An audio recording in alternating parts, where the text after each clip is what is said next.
You hear what he said? Hmm. To protect the young girl from the lost tribe. Yeah, her mother. Her mother sacrificed to protect someone from the lost tribe. Hmm. What does that mean? Lost tribe is the African Americans in America. Yeah, Mhm. that's interesting hearing that in Disney. Well, Ryan Coogler probably wrote that and slid that in. Disney ain't. You feel me? I don't give no credits to Disney.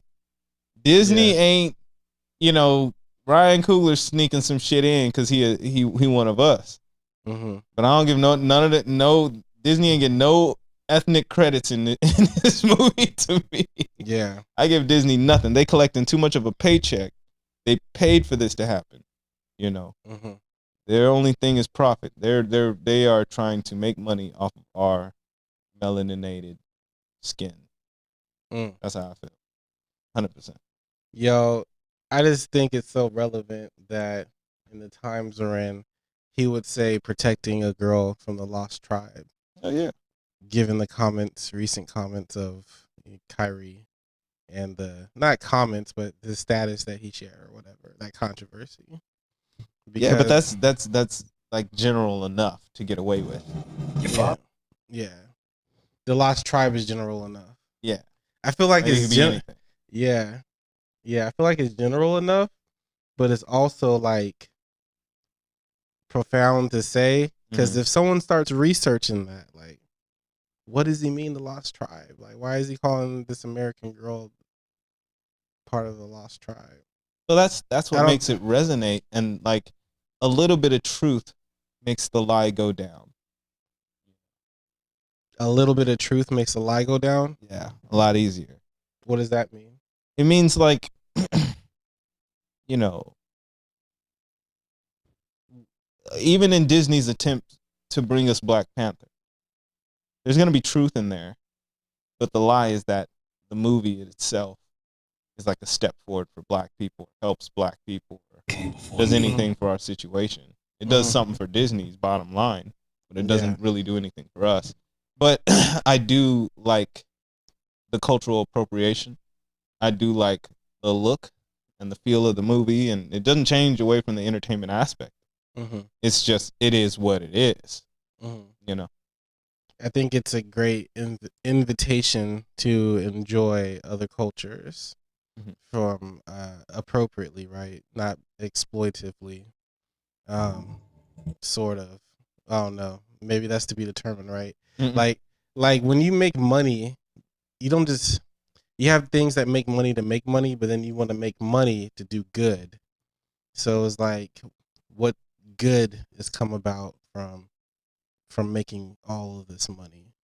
Yeah, I mean, if I would have heard about any like grassroots efforts that they were going to be backing, or any like any charity at all, I don't think I've heard of anything. Mm-hmm.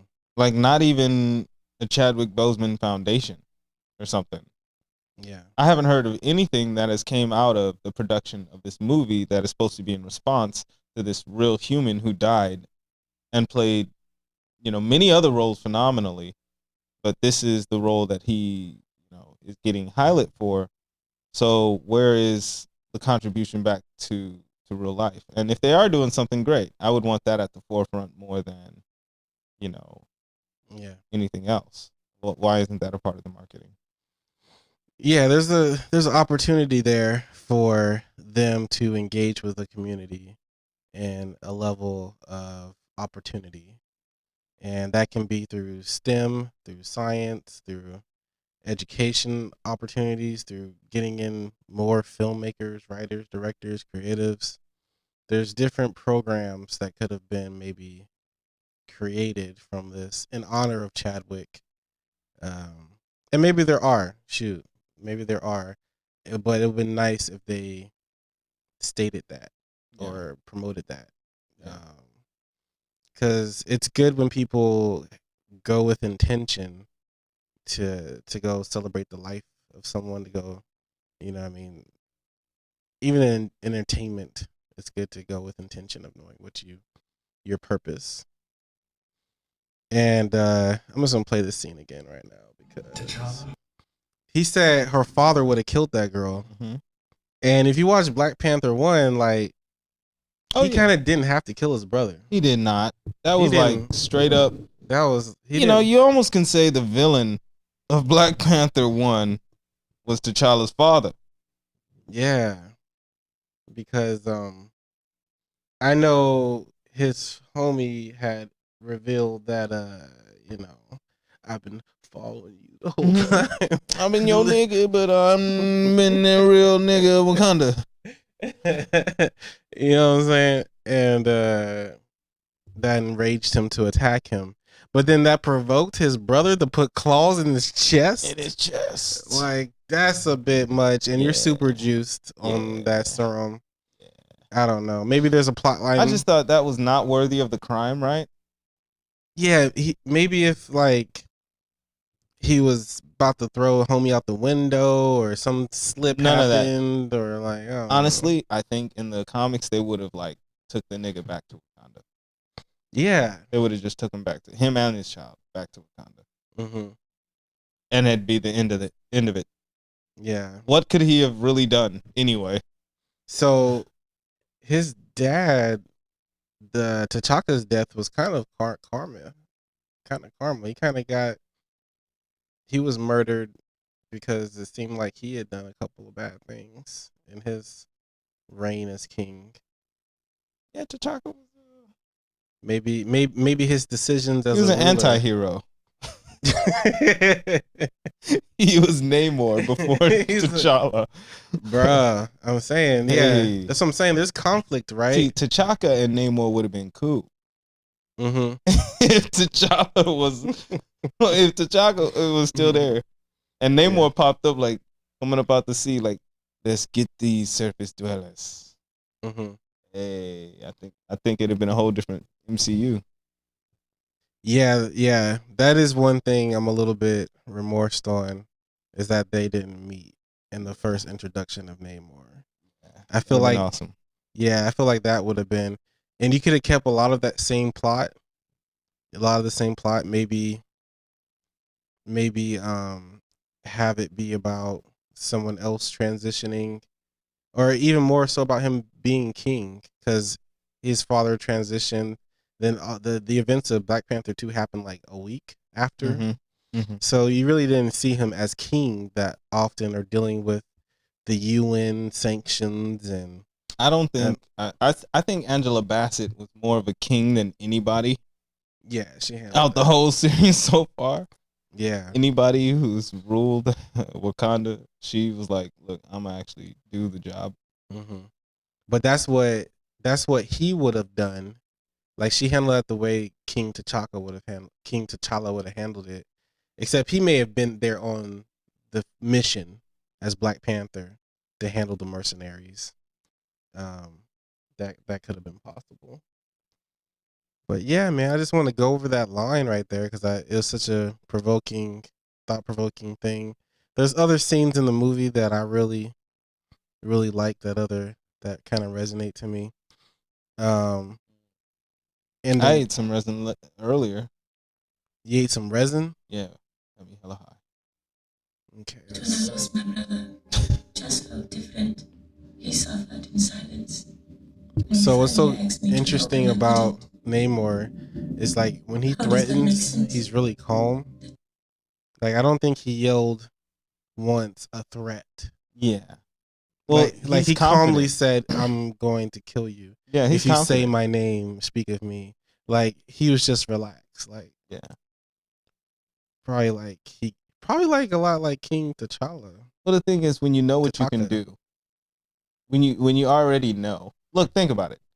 You seen him in his teens, taking out whole plantations. That was a preteen, bro. The nigga was. He was like 10.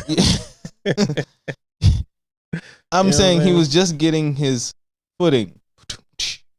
You know what I mean? He got his bird wings. Okay, you're on the and he was taking flight. Oh, okay. So, I think he was used to knocking people off by then. He knew what it takes to, murder an entire nation. He's like, look, I've done this. Y'all just don't know. Who, Namor? Yeah.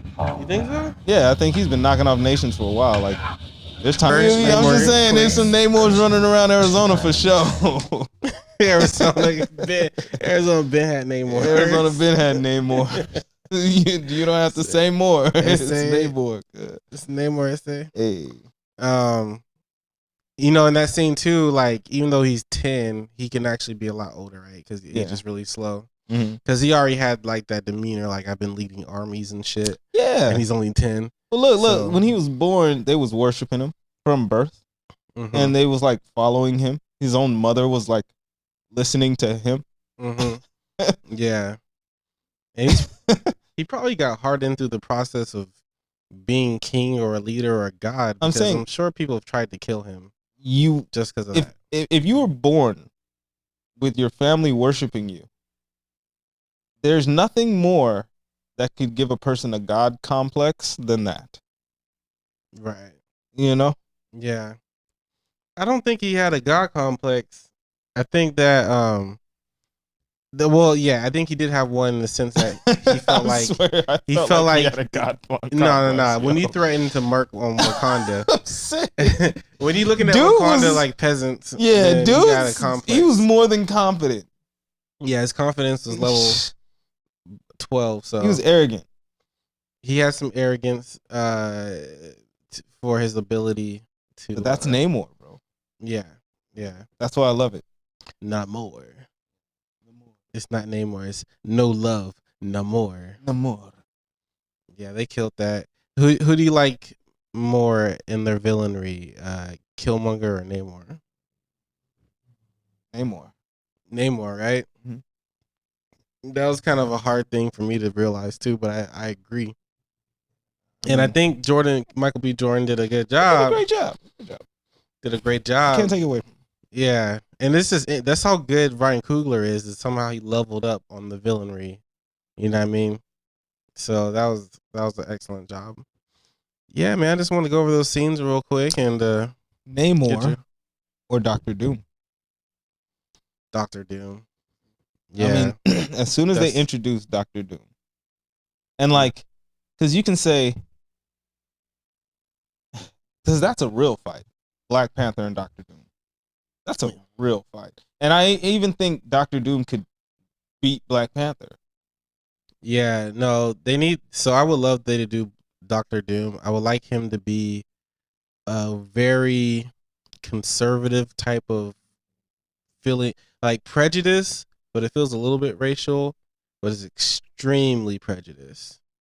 Because that's the Doctor Doom that I know, that like he's so God level that like, yeah, he believes he's above people, but he particularly despises other people that want to challenge him or think they can, you know what I mean, like come at him.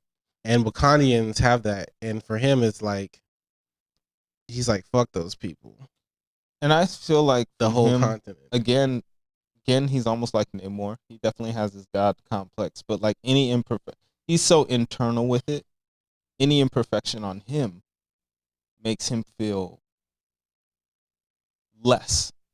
Not less than a god, but less than everything. So like the scratch on his face causes him to metal up his whole body.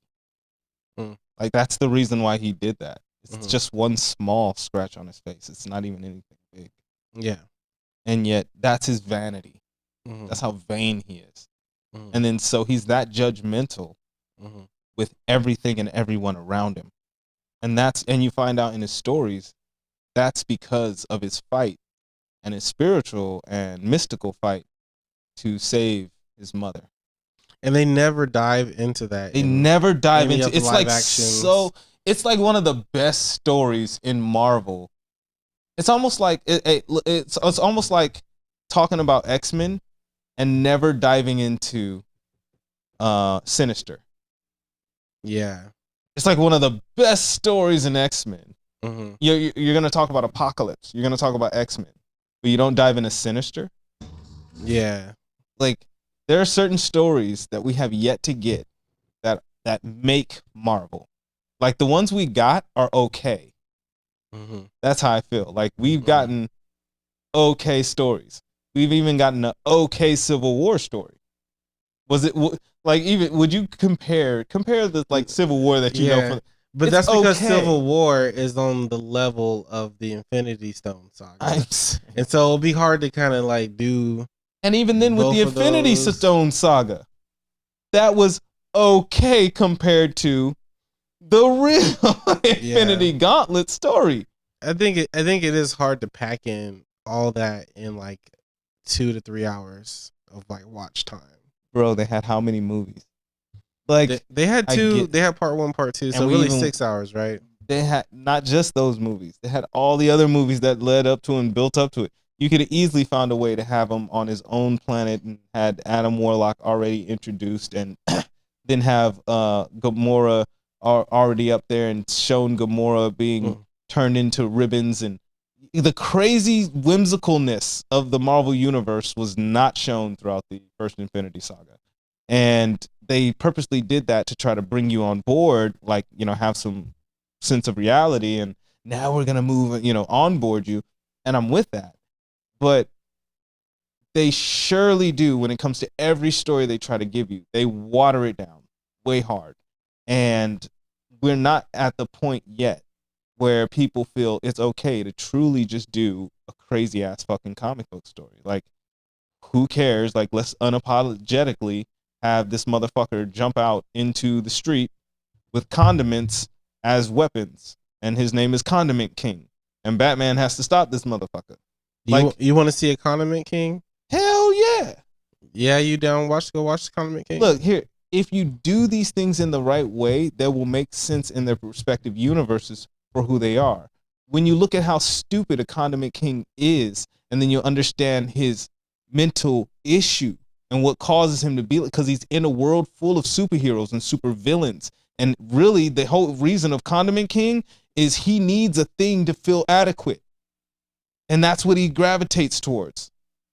There's a lot, it's deeper than, if you fall into it and you're in this world, it's not as crazy. But if we always want to like say, oh, I need to onboard you into this world and change shit so that you'll like it, then I think you lose everything. Because it's like, if I was just to make a movie that wasn't Marvel or DC and had some shit like that, people be on board. They'd be like, oh yeah, I fucking get it. Yeah. But you're afraid of your own properties. You're afraid of their effect because you're like, oh, people might not just go fucking 100%, go 1,000%. Just do it. Yeah, I think there's a little bit of that issue in both franchises. Yeah. Of them being hesitant to do the full potential of what their stories can be, and tap into that. And maybe some of that is what's it called? Licensing. Because even though I guess certain characters can be under the brand, kind of like how Spider-Man is Marvel, but then also bought by Sony, they have the license. Mm-hmm. So there is some little technicalities like that prohibit the story from being told in a certain way, introducing certain characters because they have the licensing or they don't have the licensing.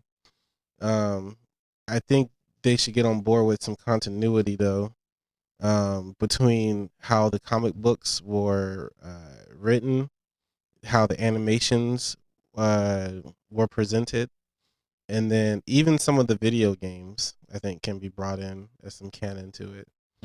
Mm-hmm. But yeah, I mean, I'm enjoying it though. It's like, it is really interesting in this stage of humanity, seeing all these live action things being created. I can't say I never thought, because like I do remember watching Superman with Christopher Reeves, and I actually knew of that character before I knew of any comic book or like animation of that character. Mm-hmm.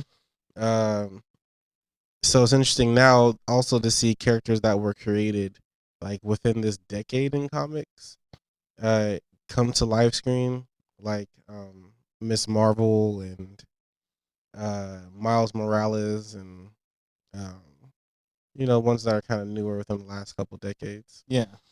So, And even then, they're condensing those stories just to bring you these characters sooner versus letting you live with the characters that we may want to see for a while. And that's a fear of not having characters side by side with the main characters and using their popularity and energy to transfer to the new characters that can have a longer shelf life. I think all of that is the wrong way of looking at it. What they should be doing is trying to build like this long. keep that right under you. Yeah, what they should be trying to do is build like this long-running world of stories that exists. You already seen that the world is ready for its episodic. That's what the MCU is. The MCU is the world's TV show. Yeah. And it's been a great one so far. But we're ready now for that TV show to have branches off in movies and all that stuff, but are consistent and that take time to develop these people. Give us 6 Spider-Man movies, but that actually go through him and don't change up the Spider-Man. Watch him get older, just like you did Harry Potter. We've seen that. Like, Harry Potter was great. You know, people don't have a problem sticking with Iron Man for 20 movies. Yeah. It's you want 6 of the same character? Hell yeah. I mean, the same actor. Hell yeah. And then like and then what you do is after they're too old to play it, that's when you treat them like 007. Treat these characters like 007. That's what I really think we should be doing. It's like, yeah, you're right. You know, that's why Henry Cavill is so dope and we still want him to play the character, and it's been damn near 10 years since he's played the character. It's been 9 years, 8-9 years since we've had a Man of Steel movie, and he's just announced I'm back for part 2. Imperious Rex. Oh, that's the part when he says Imperious Rex. You know how he says that in the comics? Yeah. I was like, oh shit, they did it. They said Imperious Rex. It's like, I mean, and those are the good things that us nerds get to enjoy. But let us sit with these. Need a new character every 4 months. Yeah. She fish fried him. She said, Wakanda forever. Wakanda forever. And then had that engine fry him up. She's like, smells like salmon. And he got sushi. He got, and she got stabbed. I was like, dang, she better not. I didn't think that was too bad. And she got right up. Anti-Semitic. Oh, now we're definitely flagged. Why'd you say that? Oh, she just did it. She has it in her hand. He's like, you bitch. You bitch. She should have said, she should have said, I just want some chicken wings. Ooh. She should have said, the cat caught the bird. She should have said, like, thank you for coming to Wings. Freak accident. How'd you zip over it? No.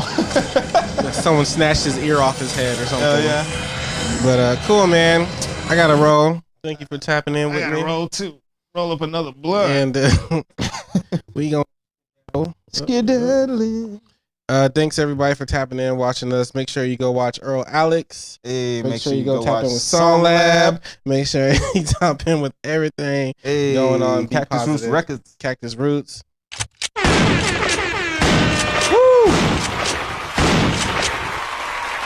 Yeah. Keep it up. If not, you got ED.